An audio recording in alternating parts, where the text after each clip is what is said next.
The Pledge of Allegiance.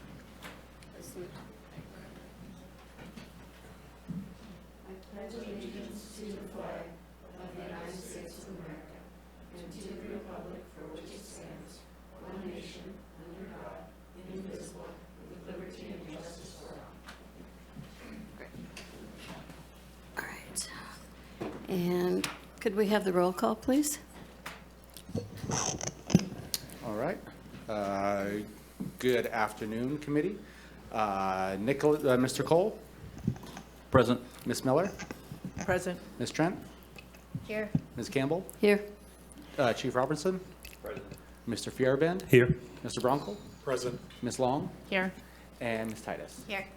So all are accounted for. Sheriff Hansel is absent today. All right. So are there any modifications to the agenda that anyone has? Okay. And is there any public comment on the non-agenda items today? Nothing. Okay. Thank you. So we need the approval of the March 21st, 2024 meeting, and the minutes are in your packet. And so do I have a motion to accept those? I'll make a motion to approve the minutes. I second. Okay. So all in favor? Aye. Aye. Any opposed? All right. And so we need a county administrative office update. Sure. Thank you, Chair Campbell. First, before I get started, I would like to take a minute to recognize our newest committee member. Mr. Fierabend is the first district appointee. This will be his first meeting of the committee. He'll be a voting member. We did do an orientation with Mr. Fierabend and Ms. Titus recently, so that was great, but welcome. Thank you all for being here, and also want to give another thank you to Mr. Zemer for his service on this committee. He was a long-standing member of the committee, but thank you to Mr. Zemer, and welcome, Dylan. So this meeting today is the meeting where we typically go over prior actions, past year, the activity that happened in the past year, I'm sorry. So we'll take a look at the actuals from fiscal year 23-24, and we'll take a peek ahead to 25-26. And so with that, I'll go ahead and I've got a little presentation. I also have Deputy County Administrative Officer Jessica Maciel here to help with any funding questions that you all might have.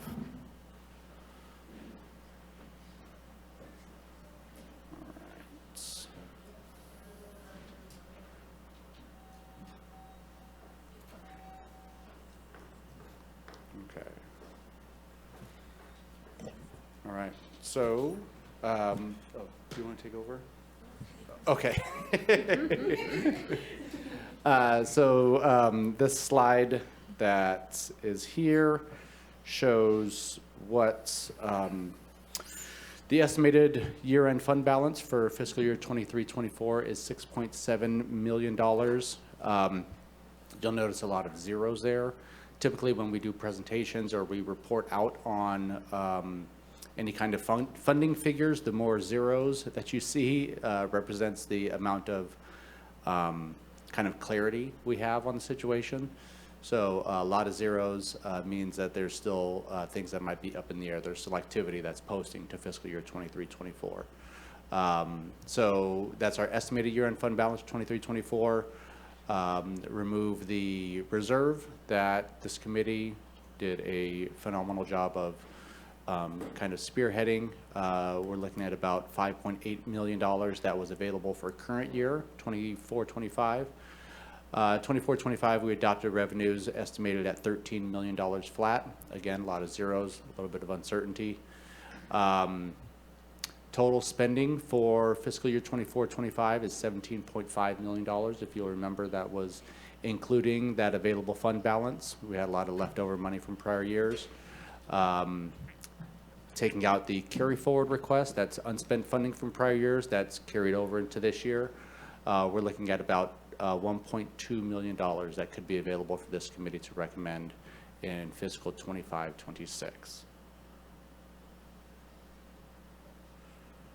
To get into a little bit more detail on the funding sources, in 24-25, I'm sorry, this is, that should read 25-26, that top line. If you'll remember this, there's a 3-year spending plan that we're reserving $12.5 million dedicated to some projects. We're probably gonna project around $13 million again in fiscal year 25-26. So that number above the $12.5 million will be available for allocation. That's $500,000. Fiscal year 23-24, we projected around $12.7 million. The funding is coming in at about 13.1, so that's revenue above projections from prior year. Pulling it over into 25-26, that's almost $400,000. Fiscal year 23-24, we are expecting about $1 million in expenditure savings. Some of that is for carry forwards, funding that people couldn't spend last year that's going to be carried forward into this year. And we are removing the reserve from there, so that leaves about $355,000. Again, comes out to about $1.2 million that will be available for fiscal year 25-26 is what our initial estimates are. Also wanted to go over the 24-25 awards, just to reiterate where funding went this year. These are the agencies that are receiving Measure Z funding. The individual awards are also in your packet as part of the minutes from March 21st.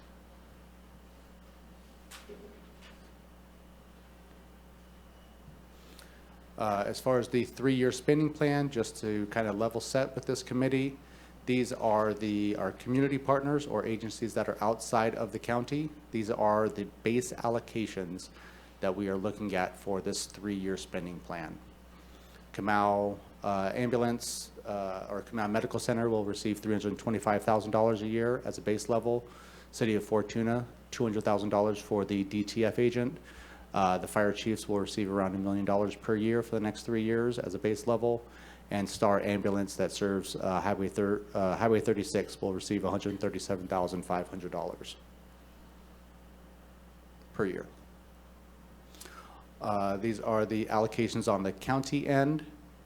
You'll see that Health and Human Services, the district attorney, probation, and the sheriff's office, those are all flat allocations. The allocations do not grow each year. Public defender, public works, and the admin, human resources allocations, those allocations fluctuate with projected staffing costs.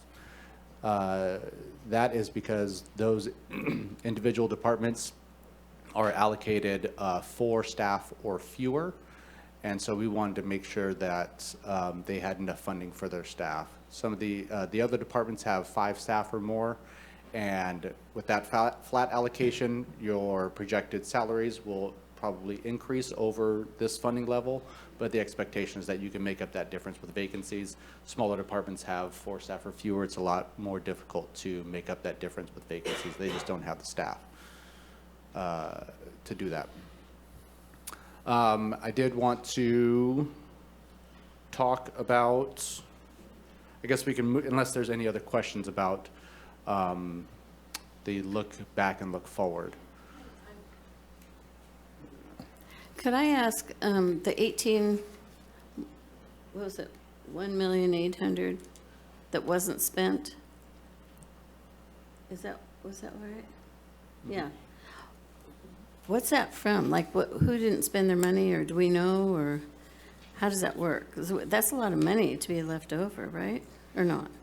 Yes, well, if you'll see also, part of that was $944,000, that's in carry forward requests. Right. So that's, I believe that was, fire had some funding that was unspent from prior years. So the carry forward requests are comprised of fire. It's approximately $430,000, and then 200,000 for the public defender, e-defender, which has been carried forward for a number of years. And the final carry forward was board approved carry forward for a public works project from 22-23 for chip sealing. So they just didn't purchase them yet, or they ordered them and they didn't come, or whatever? Yeah, the e-defender, they have hit some continual snags in doing that project. Right. And then fire, it's all comprised of orders that have been placed but have not been received in the current year. So those are all those funds are encumbered. They're just not spent. And then the final one for the public works, they just were not able to complete that project in 22-23. And so we received their request late. Okay, Yeah. thank you. Through the chair. What I understood your question was what's. Is your thing There's on? no button on my mic, so. There's not? There is a button on my mic, I forgot what it was. How long have you done My this? mistake.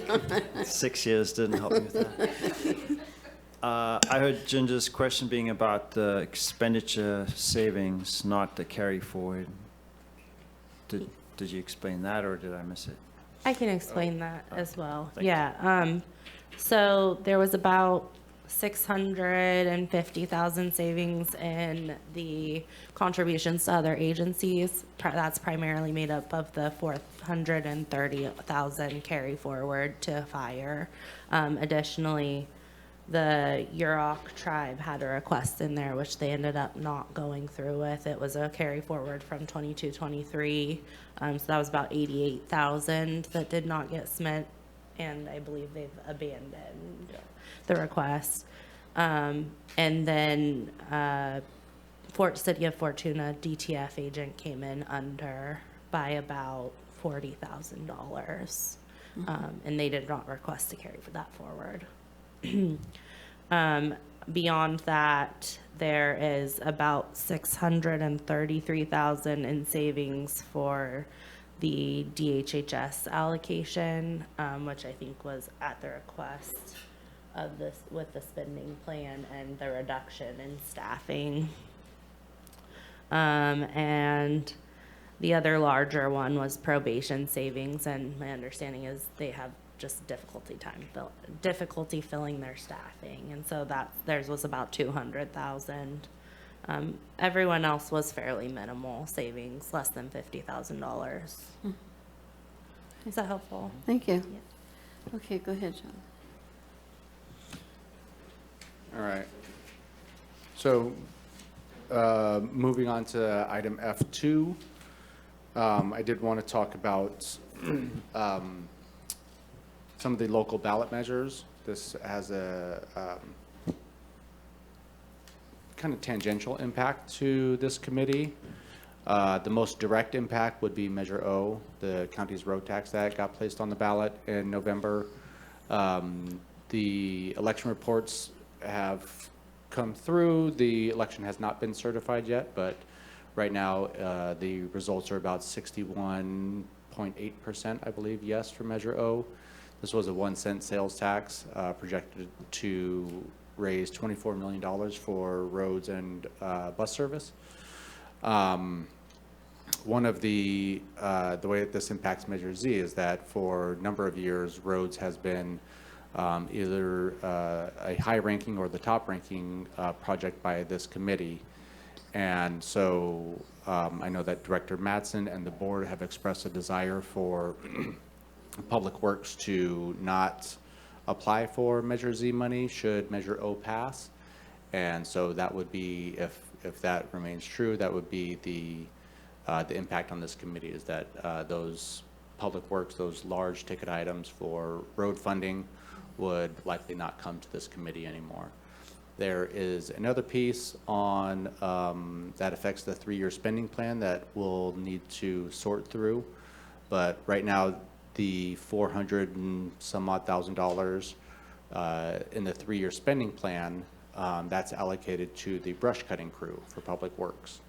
And so the commitment there was that that funding, that project would be funded out of Measure O in the future. Not in 24 or 25, because we're not going to start receiving money until April. But in 25, 26 going forward, that project would be funded out of Measure O, potentially freeing up that amount of dollars. And so we'll have to think about what that potentially looks like going forward. First, I'll just stop there and see if there's any question that you have on Measure O. I think it's great. I'm so excited. And thank you so much for your hard work. Oh my gosh, weekends, nights to get that passed. So I appreciate it. I'm sure everybody appreciates that, but also the committee appreciates it because that means more money for us later on in a couple of years. Yeah. I'm looking forward to that. So thank you. Oh, go ahead. No? Next steps for us on Measure O, really important. We'll bring, if the results continue to hold and it ends up passing, then we will bring the ordinance back to the board to adopt the ordinance, establish a contract with CDTFA to collect the district tax, and we will also go about the process of creating the resolutions and the tasks of the different committees. I don't think that we presented to this committee on Measure O. It's something that we probably should have done. But the way that Measure O will work is that there will be several different layers of committees. The first of which is going to be a kind of an ad hoc subcommittee that will present recommendations to the board on the top line allocations of Measure O. How much money is going to go to roads, how much money is going to go to buses. So that'll be one of the first orders of business is who's going to be on that committee. The resolution that went to the board talked about having advocates for transit, having advocates for roads, board members, county staff. And so that recommendation will likely be coming sometime this winter. The second piece of this is the technical committees. So once roads and bus services know how much money they're going to get, they will develop spending plans on which projects they're going to fund. Those projects will be, the roads projects will be approved by the board. I'm not exactly sure where the bus projects will be approved. That'll be likely through Humboldt Transit Authority.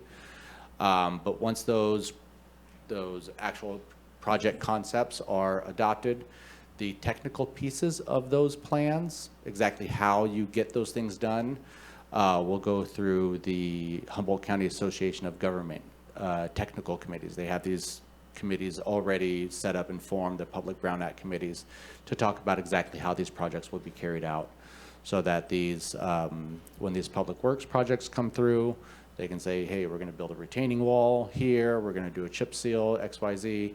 And so the technical aspects that are not, that are more fit for, traffic engineers and public works experts, they'll hear that. And same thing on the transit side. There's another committee called the Social Services Technical Advisory Committee at HCOG.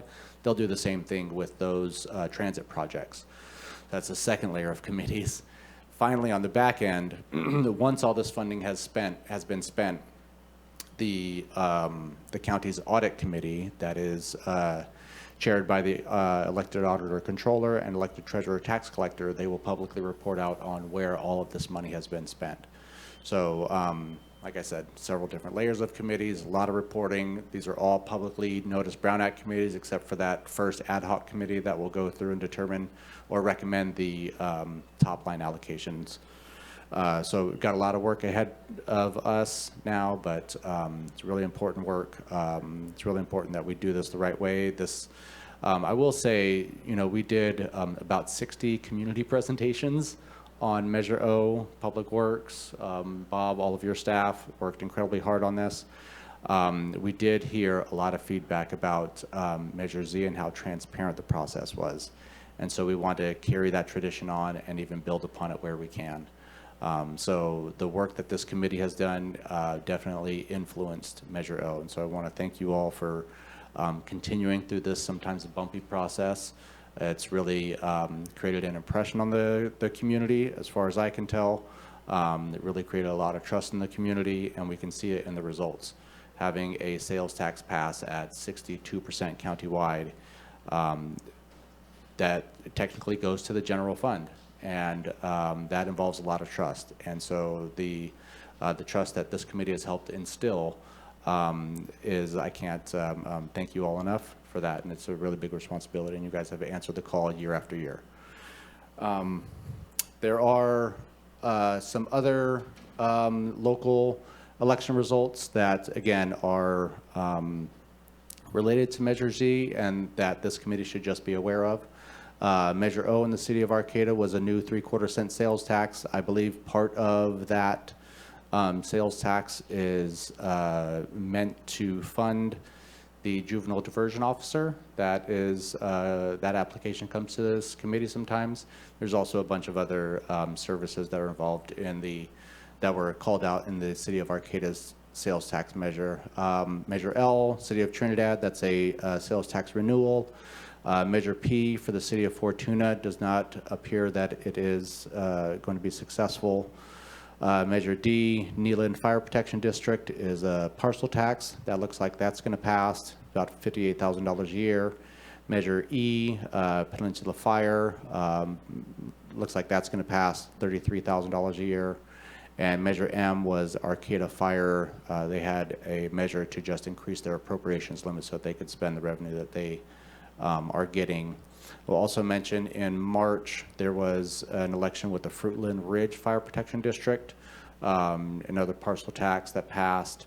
I don't know exactly what the revenue projection was on there, but there are several different local measures that have been enacted over the last year that provide some additional funding for all these different districts.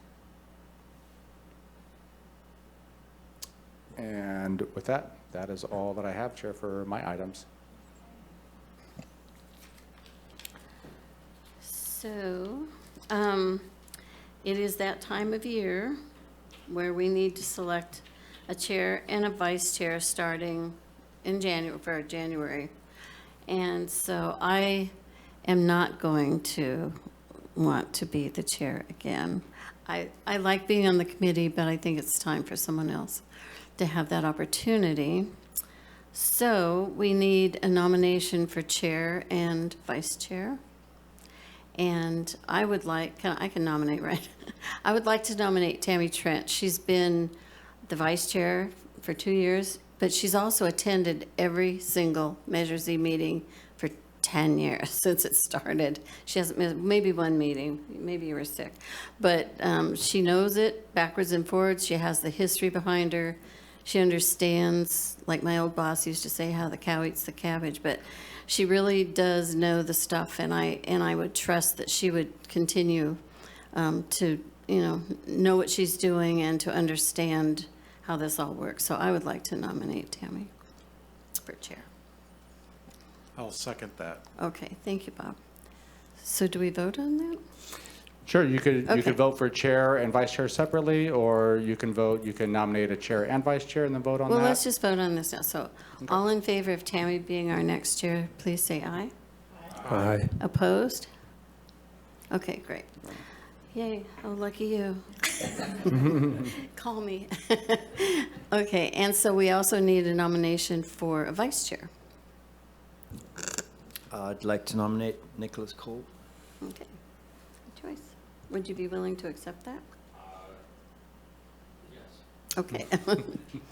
Is that a I'll second, second. Mr. Cole? Okay, Tammy seconded it. Okay. Okay, so let's vote on, is there any other nominations for vice chair? All right, good. So all in favor of Nick being the vice chair, say aye. Aye. Aye. Anybody opposed? Great. We've got a clean slate. All right. And then,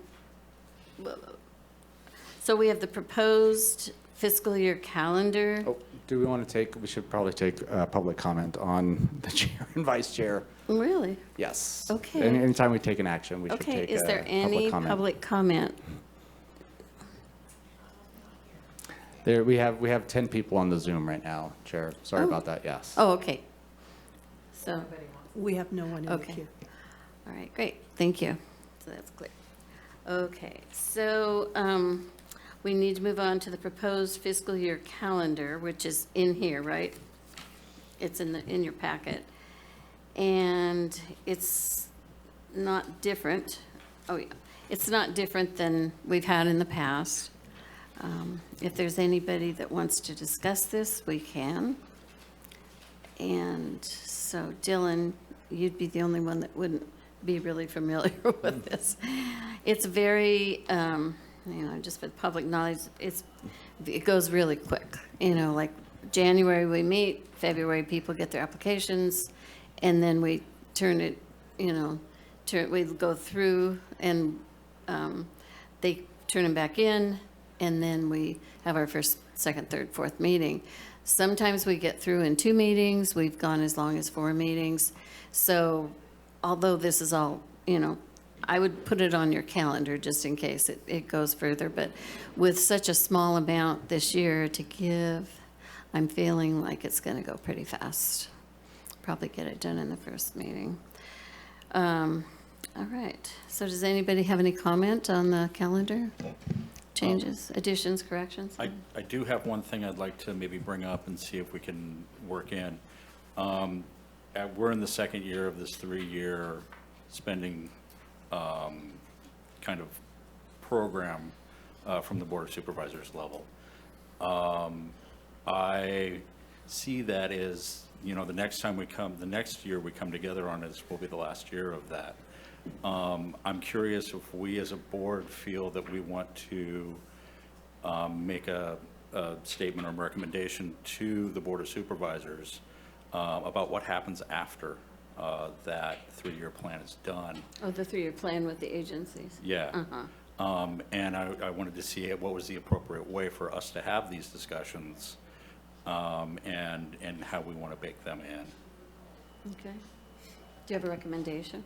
I'd like to complete our process this year. At the end of that process, I'd like us to have open discussion about any different ideas or any ideas from this committee that we want to give forward, and that would give all of us time to consider Think about that and be able to bring something to the table.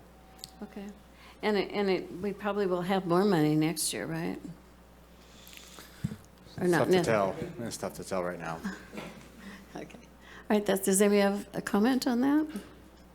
Okay, so If I might, Mr. Cole, are you thinking in the spring, after we get done with our process? Like Chair Campbell said, we're only going to have probably a little bit over $1 million to spend this year or to recommend.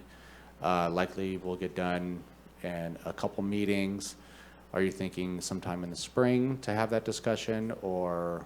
If we could, spring, yes, but if we could just look at that as a continuation of the process after we allocate the funds, so that we know kind of what the meeting structure looks like. I don't think we need to craft additional meetings in April or stretch this out longer than it needs to be.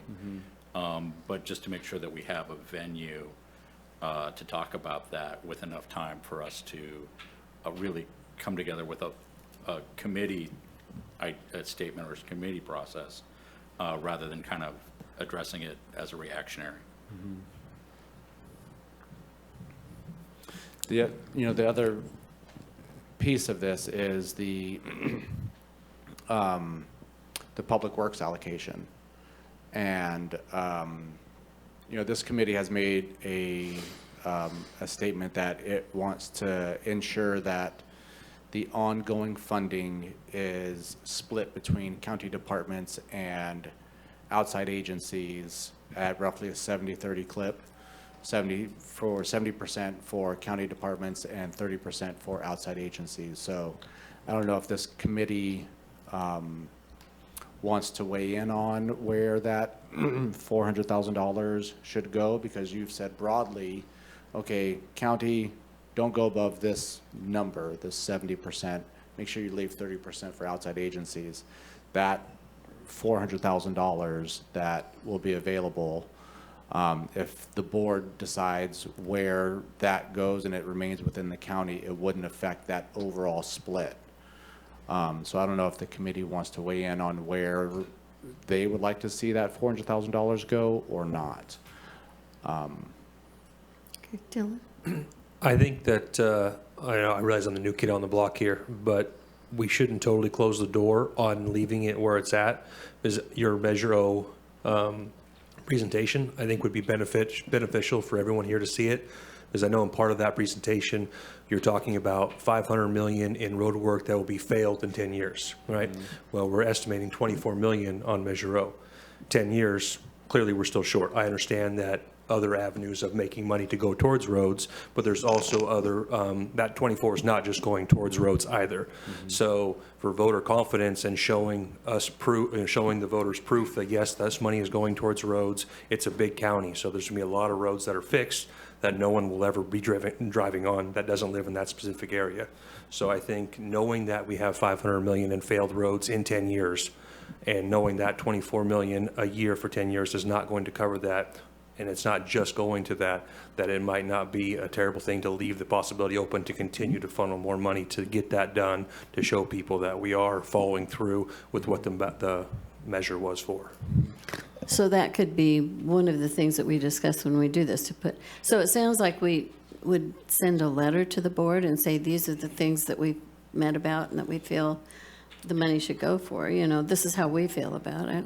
I know that the sheriff feels that, he has people that were hired through Measure Z, and through the years, they get raises and stuff, but he doesn't have the money because he's capped. So he doesn't have the money to give them, and he would have to take that from the general fund, which hurts other places in his budget or other people's. So he was hoping that maybe that could be a discussion too, that it goes toward, at least for a little while, keeps people employed that are already employed. So that, so we have several things, it sounds like, that we should put together as and it may require a meeting, I don't know. If we have 4 meetings scheduled and we get through in 1 or 2, we could always have that third meeting. It doesn't have to last 2 hours, but I think it needs to be something formal where we talk. That's my hope, is to be able to utilize those 4 meetings we have scheduled, because I agree, it's not going to take us 3 meetings to get through our process. But I would like to take advantage of that time so that we have this space to do that. Okay. And we can come to a consensus. Okay, is everybody in agreement with that, that we should, after we're through making our decision about this money, then the other money we can meet about and put together something? Bob, did you want to say something? Yes. Nicholas, to kind of put a capstone on what you were saying, if I'm hearing you correctly, every year when this committee finishes its work, we come up with their overall ranking, and that ranking includes a cover letter with a direction back to the Board of Supervisors for their consideration. Am I hearing correctly that as part of this upcoming year's cover letter, it would have a discussion about what to do once that 3-year spending plan comes to an end? Is that where you're seeing that You want a rolled separate into? letter? I see it as a separate letter, and I'm seeing it as something that we want to prepare so that we can submit that when that 3rd year is done. So I'm trying to address this a year out. I'm trying to address this further ahead so that we have time to really discuss ideas, come to a consensus, develop a quorum, and submit that to the Board of Supervisors in the time that it's appropriate. So if it's this year, fantastic, we're a year ahead. If it comes out next year, great, we're still on time. That's why I bring it up, is I want us to be able to be proactive about it, rather than try to craft something in the last year of that 3-year plan. Give them something to think about too. Yeah. Are you okay with that, Bob? Yes. You just want clarification. Okay, thank you. We'll have that in the minutes, and if we get through in 2 meetings and we're done, but we still need more time, we'll have that 3rd meeting. Okay, thank you. Good thinking. Anybody else have any? Okay. Did we take a motion on approving the calendar? Oh, okay, could we have a motion on approving the A calendar? motion to approve. Do I have a second? Second. Tammy And seconds. Okay.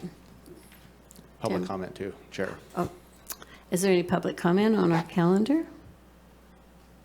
Great. We have no one in the queue. Okay, thank you very much. Okay, we'll move on. Quarterly reporting, potential improvements. We got to take the vote, Chair. Oh, sorry. I'm getting ahead of myself. Okay, can I have a vote? Does anybody opposed to that calendar? Is everybody in agreement? Yes. Yep. All right. Thank you. No. I get so excited about the next items, you know. Okay, the quarterly reporting, potential improvements. Yeah, so this is item G3 on your agenda. I've included the quarterly report template in here. If you'll remember last year, there were some changes that this committee wanted to see made. There were some staffing callouts that you wanted to have in the reports. And so just offering it here for this item to see if there are any changes that you all want to make to the quarterly reports, any changes to the process or anything like that. And then after that, we could talk about the application that'll be released in January. Okay. Tammy? I have a quick question. The quarterly reports, it's my understanding these are mandatory, right? Yes, these are part of the contracts and they are the expectations of county departments to submit these every quarter. Because I'm not seeing all of them, so I don't know if they're all not getting sent or they're just not getting done. Yeah, so there are several agencies that have not submitted their first quarter reports for fiscal year 24-25. And there have been several reports last year that were not sent by the agencies. And I also saw some that hardly have anything on there. Is that? That's correct. That's the way they're sent back in? That's correct. Okay, do we need to send a letter out to those people and let them know that these are mandatory and that we need the full information on that? Yeah, I can absolutely go and contact the different agencies that have not submitted their quarterly reports for first quarter of fiscal 24-25. Could you mention the one, if they were part of the group last year, that you mentioned that to as well, or just, so what is the repercussion if they don't send it in?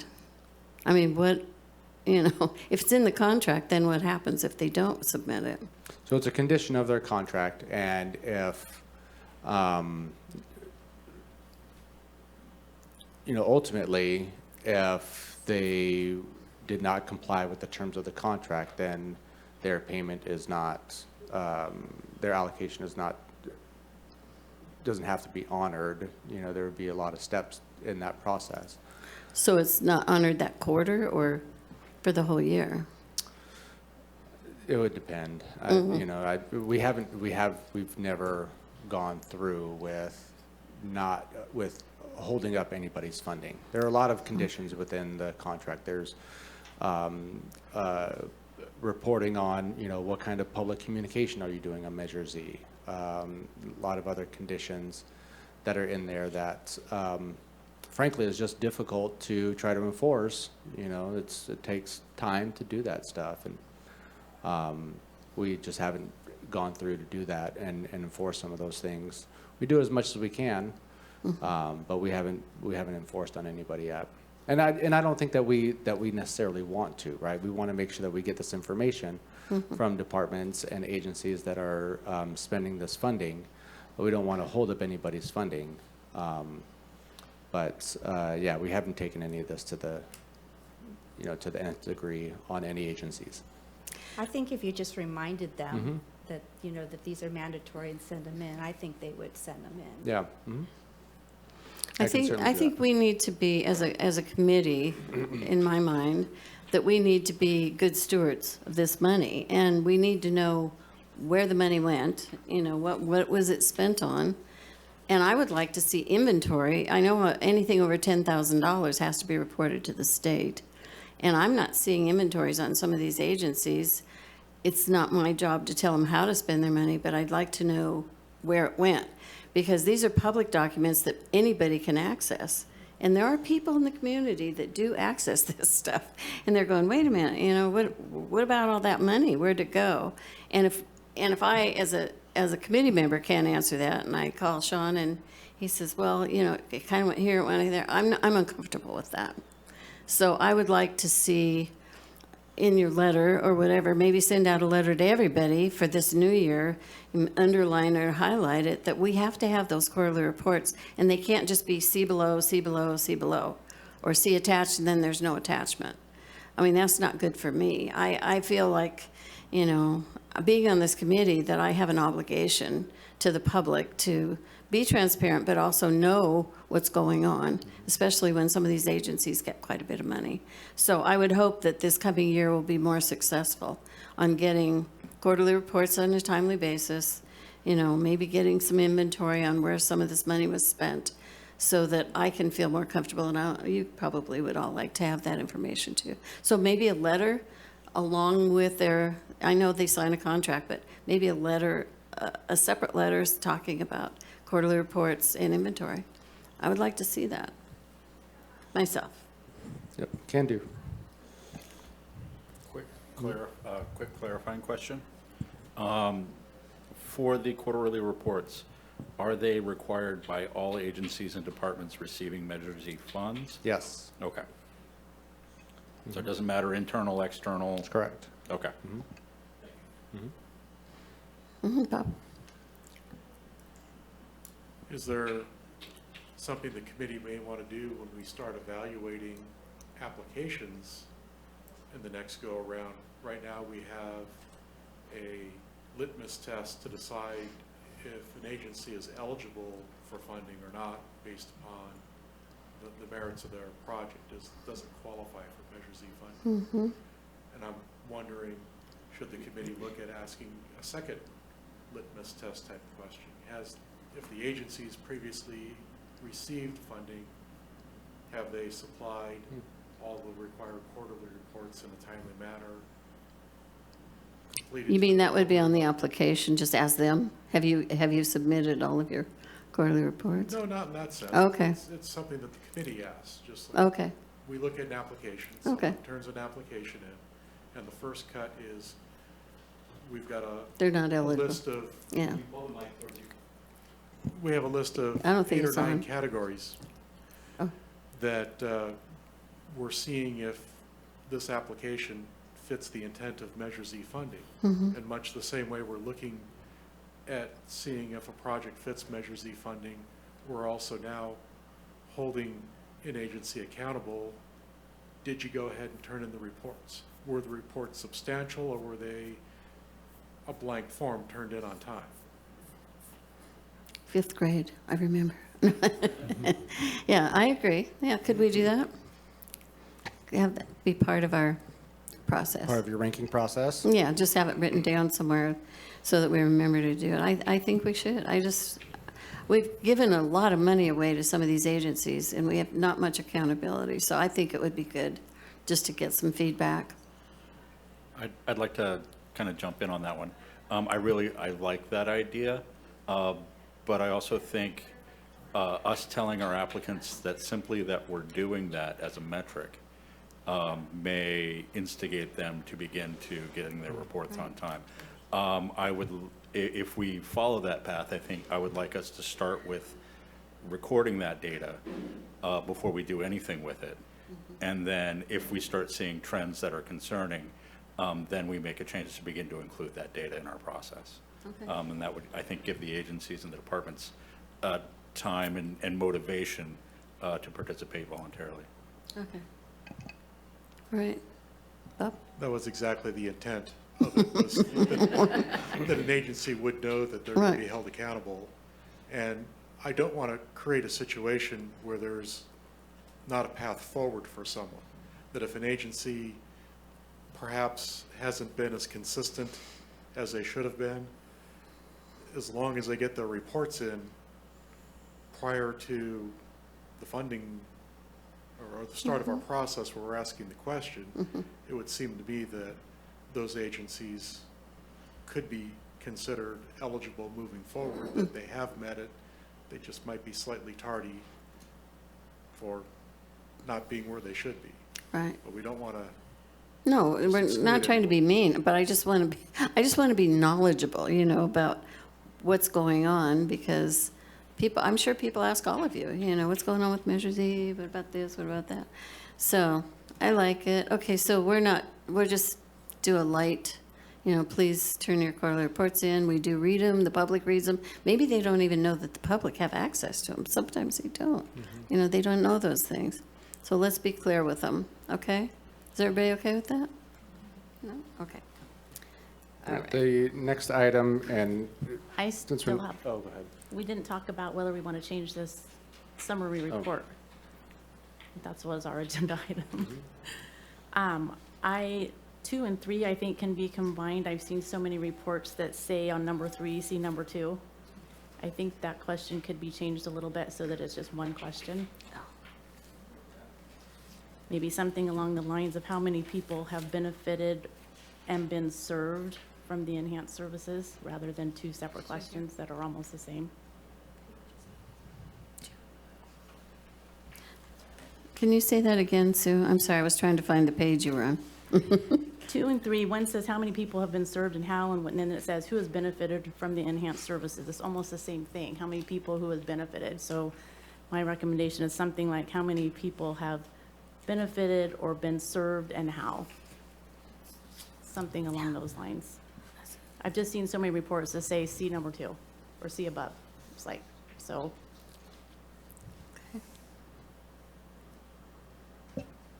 I would agree with you on that too, because not to mention, the less questions you have, chances are the more thorough responses you're going to get.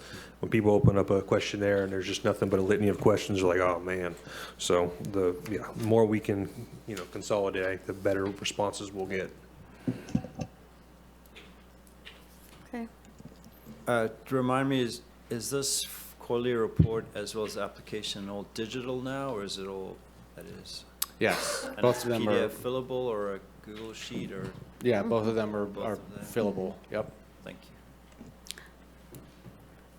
So is everybody in agreement with the suggestions Sue made about just making that one, you know, one sentence?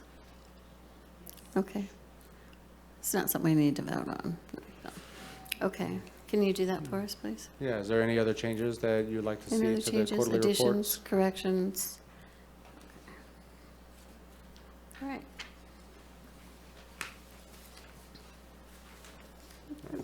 And item, I believe it's G4, is the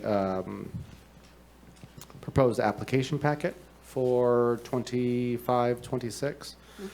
Was going to bring this up in January, but if there are any changes to make, typically we release the application the day after our January meeting. Doesn't leave a lot of time to make any of those changes, so I wanted to bring this up now. So, yeah, please let me know if there are any changes that you would like to make to the application.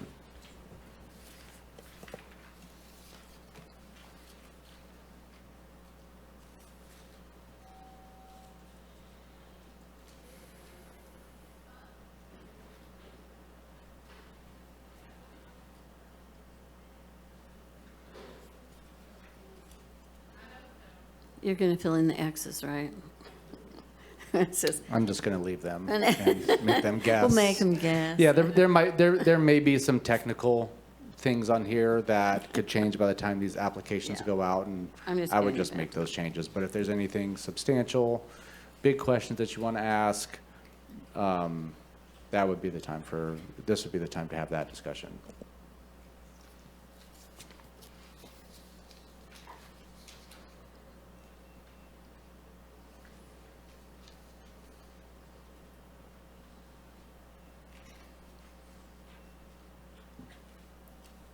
Ginger? I would like to know equipment and supply services. I would like to know more detail on that. And I don't really see a question. I'm sorry, on what? The equipment / supplies / services on the application. I don't really see a line item for them to expand on that. When someone says equipment, I mean, that could be a multitude of things. Do you think there should be examples, like in parentheses or something? Well, if they're gonna buy equipment, they obviously know what they need. I would like to know what that is.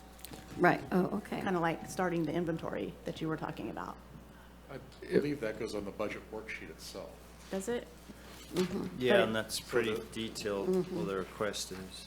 So section 1 was meant to be more of a summary of that. But there's one line for equipment on the Exhibit E, proposed budget. But on part C, on the Is there more? proposed budget, there's a whole bunch of lines for Okay. equipment, supplies. Right, is that what you're talking about? Did I not print that page?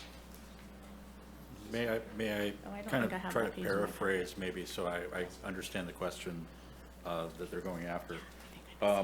Within this Exhibit E, in listing equipment, if you're going to buy multiple pieces of equipment, there's not space to list multiple pieces of equipment. There's one line for I know, equipment. but on the actual budget page, this page, it has a lot of, Yeah, right.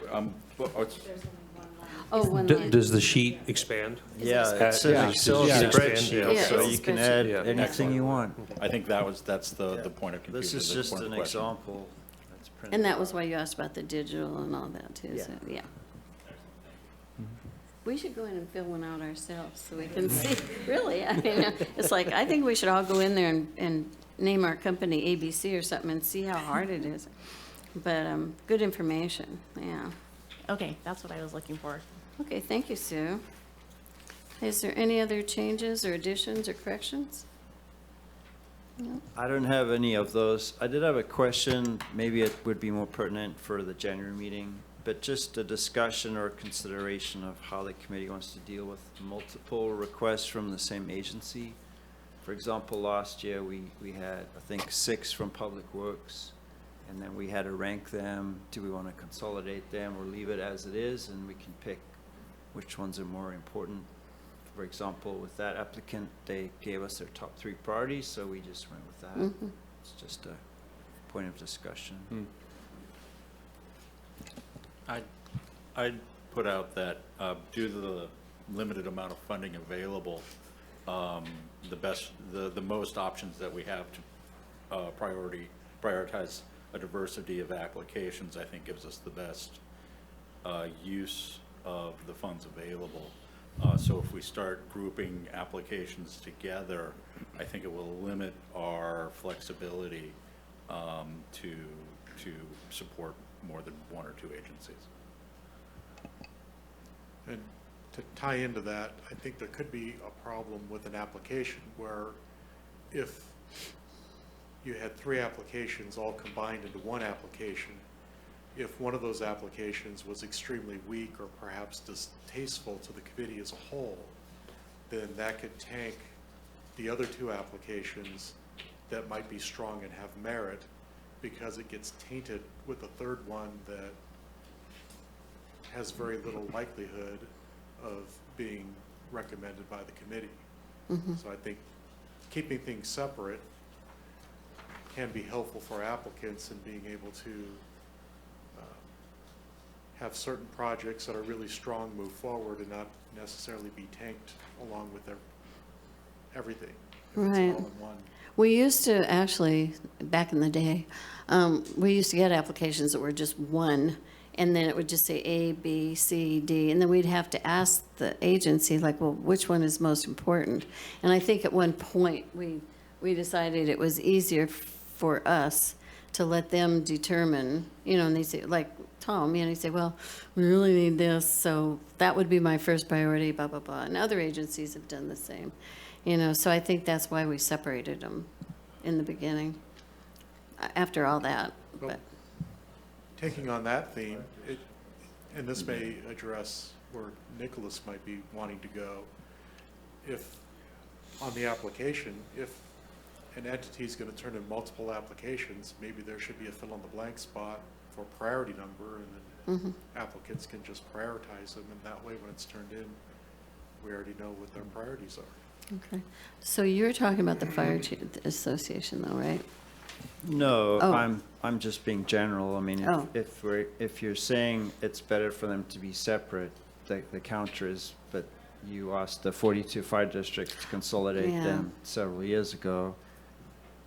That's- Logically, that makes more sense as to what we're talking about here, but I just wanted to bring it, because last Yeah. year we had that unprecedented situation where Public Works put in so many requests, and Tom explained why, and we made the decision based on his priorities.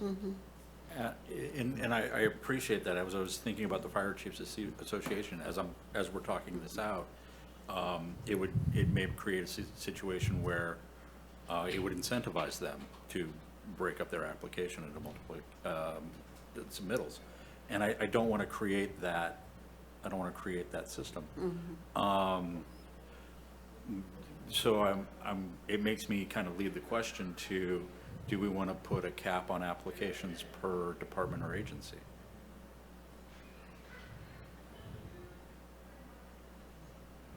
My answer would be no, leave it like it is, Yeah. and deal with it case by case. Because with such a limited funds, with the 3-year spending plan, the whole system is different. I understand. But- I just needed to ask that. Yeah, that'd just be my thought.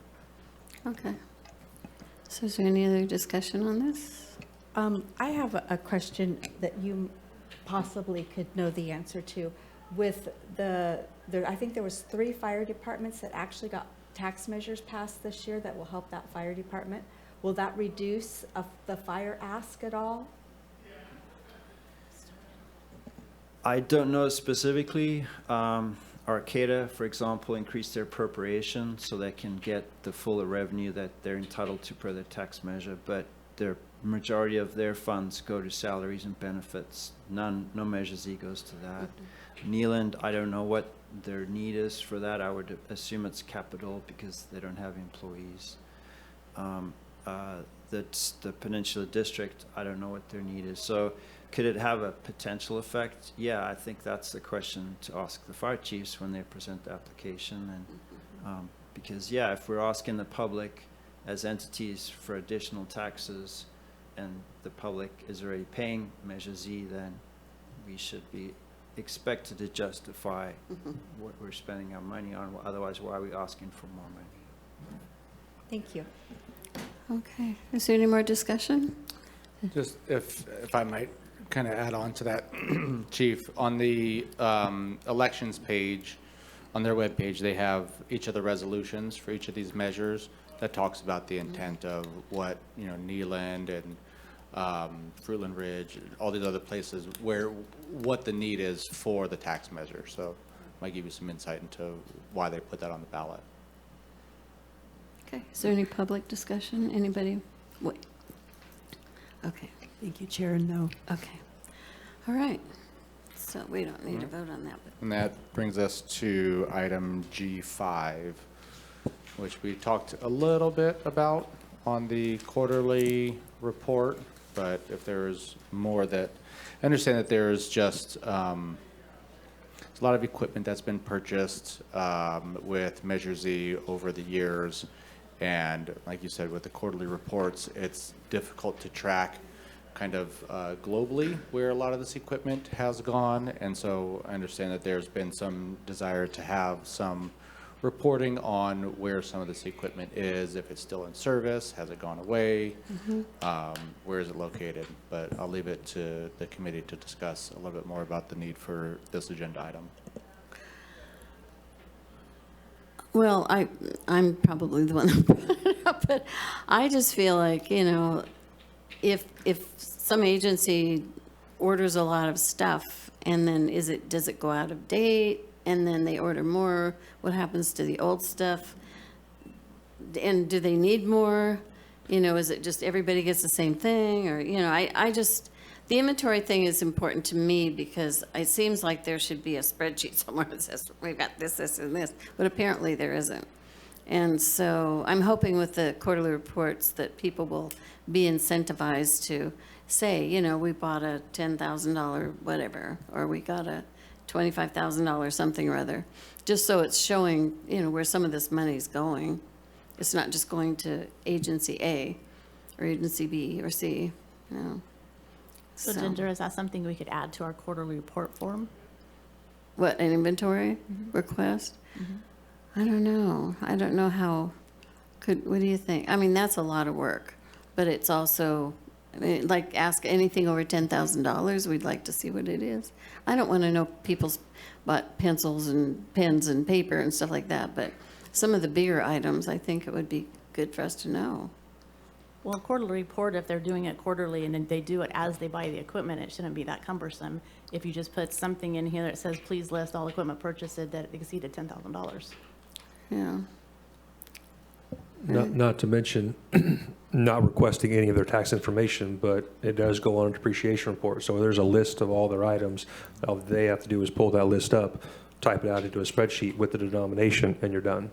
Okay. So it does have to be done at some point for the entity's tax purposes. So I said, if you take that sheet and then just, you know, they can do it themselves, real simple, and list it out, and Yeah. you're done. Well, that would make me happy. As We'll as keep- part of that, could we also ask for the expected life expectancy of this inventory item? Does it have an expiration date? What's the expected life of this item? Just so we have an understanding of how long it's supposed to be used, or what the expectation is for replacement. For future funding. Yeah. or something. We could do that. That seems a little bit more intense than I thought, but, I mean, it's just me. I just think, I want to know where the money goes, and I want to be able to say that and be proud of it, you know, to the community. So how does the community feel about that? Just anything purchased over $10,000? Can we add that? Oh, Bob? It would seem that with something like this, we may want to start it as a moving forward inventory concept that could be included into the contract that an agency has, because if we're trying to track these assets from cradle to grave and what the remaining useful life is, that would need to be an obligation in that contract, and we could start looking at it moving forward. I think it might be difficult to ask the fire chiefs, which have this huge long laundry list, to claw back through that for all these years. No, I was thinking we're talking about this application forward, you know, to be able to start anew, you know, and put things in there for us so that we know. I think the idea is good, but clearly we want to set a baseline threshold that anything over this dollar amount is reportable and anything under that is not. So it's not to start counting. Well, I think pencils and that, paper I think clips. because you have to report to the state if it's anything over $10,000, that would be a good threshold, you know? If it's like in law, anything stolen under $950 is a misdemeanor. You know, it's that kind of thing. Okay, so can we ask that you do that on the application? Okay, so you want me to include that on the application, to ask for an inventory of equipment that was purchased in the past year over $10,000? I think we're moving forward, maybe in the contract or something, the new year coming up, you know? Could you put it in the contract asking that they be listed on your quarterly report that you Yeah. now need to turn in? Yes, Yeah, I think it makes more sense on the quarterly report to list it yeah, after they purchased it. right. Okay, so the quarterly reports that begin in 25, 26 is what we're going to be looking to, okay. Yes. Yes, we can Thank do that, you. absolutely. And if they want to give us something from before, that would be lovely. Okay. So I think, unless somebody else has something, am I reading it wrong? Unless somebody else has something they'd like to discuss that's not on the agenda, we already had that opportunity. So, Bob? Real briefly, I do want to thank you, Ginger, for your leadership with this committee for the past year. 2 years? Yeah, You've okay, done an thank exceptional you. job. Okay, thanks. Even though Thank you very much. Oh, okay, thank you. Yay. All right. I'll still be a member, but not Okay, so I would say that the meeting is adjourned. All right. And Thank you. Darcy, you get to be.